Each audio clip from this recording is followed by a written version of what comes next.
Vive le vent, vive le vent, vive le vandalisme. Détourner une chanson, c'est pratique. T'imprimes ton texte avec écrit en haut à chanter sur l'air de, et c'est parti. Tu peux le diffuser, tout le monde peut participer. C'est probablement aussi vieux que les chansons elles-mêmes. Mais à partir de la Révolution française, on commence à se servir du détournement de chansons pour propager des idées. On garde l'air d'une chanson connue et on fout un texte bien engagé dessus. Genre la Camargole, qui à la base, c'est un chant de foire du Piémont.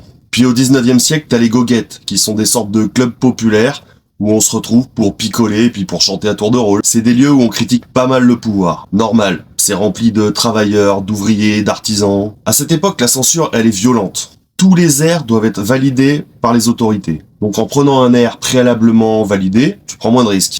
Tu changes le texte, et au cas où les flics te chopent, tu pourras toujours dire qu'ils ont mal entendu. En 1871, on refait comme pendant la Révolution française. Les communards ont repiqué pas mal d'airs célèbres pour mettre leurs paroles dessus. Ou alors, on prend des chansons qui sont pas forcément engagées à la base, et on les lie avec une intention révolutionnaire. Comme par exemple Le Temps des Cerises, qui avait quand même été écrite par Jean-Baptiste Clément, qui était un goguetier. Fin 19e et début 20e, les anards ils vont hériter directement des pratiques des communards. Ils chanteront par exemple La Ravachole, qui est un détournement de la Camargole, qui elle-même est un détournement, si tu te souviens bien. Allez, on avance un peu pour se retrouver aux alentours de mai 68. Là, il y a clairement une conscientisation du détournement comme d'une arme culturelle. On choisit exprès des airs qu'on entend en boucle à la radio, pour se foutre de la gueule du capitalisme à travers ses propres produits.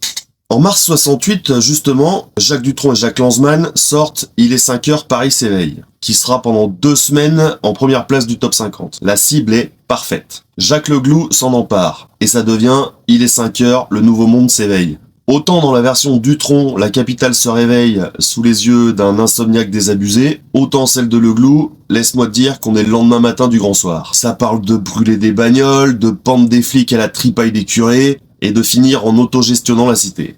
A priori, le texte aurait tellement fait marrer Dutronc et Lanzmann qu'ils auraient filé les droits de la chanson à Leglou sans sourciller. À partir des années 80, t'as le punk et ses descendants qui vont continuer la pratique du détournement, avec des chansons comme The Mod Song de The Exploited, Douce France de Nocif, Le Dernier Jour de Macron de Torniolus. Si t'en as d'autres, hésite pas à me les mettre en commentaire, j'irai les écouter, ça m'intéresse. Voilà, on se retrouve bientôt pour la version Kropotkin de Il est 5 heures, le nouveau monde s'éveille. Je te souhaite plein de révoltes. Allez, salut!